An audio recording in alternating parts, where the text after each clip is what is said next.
पद्धतीने जिल्हा परिषद त्यांच्या नेतृत्वाखाली काम केलं होतं। त्यावेळेला सुद्धा तिला EV फॉर्म देणं आणि विजयानंतर योग्य त्या पद्धतीची जबाबदारी जिल्हा नियोजन समितीच्या माध्यमातून असेल किंवा इतर जे काही विकास कामांच्या रूपाने असेल ते करण्याचं काम त्यांनी केलेलं होतं।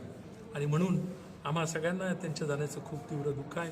ज्या मिनिटाला ही बातमी आम्हाला सगळ्यांना समजली त्याच मिनिटाला आम्ही सगळ्यांनी ठरवलं, आम्ही गाड्यांचे झेंडे काढले, आम्ही प्रचारचे सगळ्या गाड्या बंद केल्या आणि आता कुठल्याही प्रकारचा प्रचार आपण करणार नाही असं आम्ही सगळ्यांनी ठरवलं। शेवटी एखाद्या कुटुंबामध्ये राष्ट्रवादी हा कुटुंब आहे, परिवार आहे आणि या कुटुंबाचा कुटुंब प्रमुखच जर त्या ठिकाणी गेला तर आपण त्या पुढची प्रक्रिया कशा पद्धतीने हाताळणार आणि म्हणून आम्ही सगळ्यांनी त्या क्षणाला तो निर्णय घेतला आणि जे काही सगळं प्रचाराची सगळा गजबजाट चालू होता तो त्याच ठिकाणी आम्ही सगळ्यांनी थांबवला।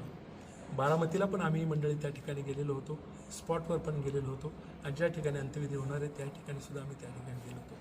लाखोंचा समुदाय तिथं जमलेला होता आणि प्रत्येकाच्या डोळ्यामध्ये अश्रू होते की खऱ्या अर्थाने आपली तळमळ असणारा आणि आपल्या प्रश्नांवरती भांडणारा आणि आपल्याला न्याय मिळवून देण्यासाठी अहोरात्र काम करणारा एक व्यक्ती आज आपल्यामध्ये राहिलेला नाही।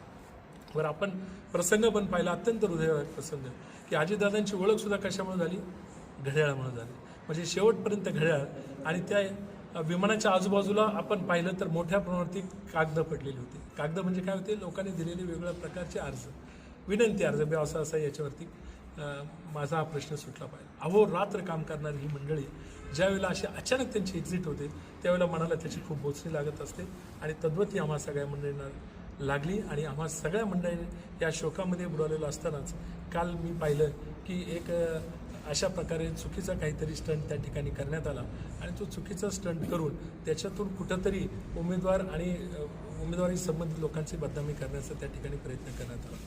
मित्रांनो, मी एक गोष्ट तुम्हाला या निमित्ताने सांगू इच्छितो की काल जी तुम्ही गोष्टी पाहिली किंवा तुम्ही जी माहिती घेतली त्याच्यामध्ये एक्झिट पोलवर